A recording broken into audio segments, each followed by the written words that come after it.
പിന്നെ കേശവ, ഈ നീലകണ്ഠൻ ഒരു കളി കളിക്കാൻ പോവാണ്. ഇത്രയും കാലം എന്നെ ഓടിച്ചിട്ട കടക്കാർക്ക് നേരെ ഒരു ആത്മഹത്യാ കളി. നീ എന്റെ കൂടെ നിൽക്കണം. ഇതിൽ ഞാൻ വിജയിച്ചാൽ നിന്റെ അണ്ടകടാകം നിറയെ ഞാൻ പനങ്കല്ല് വാങ്ങിച്ചേരും. നീ അതോട് ചലമ്പുണ്ടാക്കാൻ നിൽക്കും. കളി ആരംഭിക്കാം. നീ എന്ത് വിവരക്കേടാണ് കാണിക്കുന്നത്? അതെ, എന്റെ വിവരക്കേട് കൊണ്ടാണല്ലോ ഞാൻ നിങ്ങളുടെ മുമ്പിൽ കടക്കാരനായത്.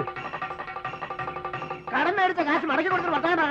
മടക്കി കൊടുക്കാതെ ഞാൻ വർത്താനം പറയുള്ളൂ. നീ കയറി കൊടുത്തിട്ട് എന്ത് കാണിക്കാൻ പോവാ? ഞാൻ കയറെ കൊടുത്തിട്ട് ഊഞ്ഞാലാടാ പോവുക. കയറെ കൊടുത്തിട്ട് അറിയില്ലേ തൂങ്ങിച്ചാവാൻ പോവാണെന്ന്? എടാ, പോലീസിന് ഫയർഫോഴ്സിന് ആള് പോയിട്ടുണ്ട്. അവര് വന്നാ നീ അകത്താവണം. ഞാനല്ല, നിങ്ങളാ. ഇത് കണ്ടോ ആത്മഹത്യാക്കുറിപ്പ്? എന്റെ മരണത്തിന് ഉത്തരവാദികൾ നിങ്ങളാണെന്നുള്ളതിന്റെ ആത്മഹത്യാക്കുറിപ്പ്.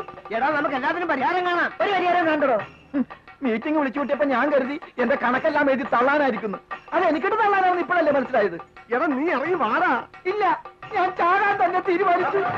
അയ്യോ എടാ, നീ എന്താ കാണിക്കുന്നത്? വേണ്ടെന്ന് പറഞ്ഞില്ലേ? ആരെങ്കിലും ഒന്ന് പിടിക്കേ.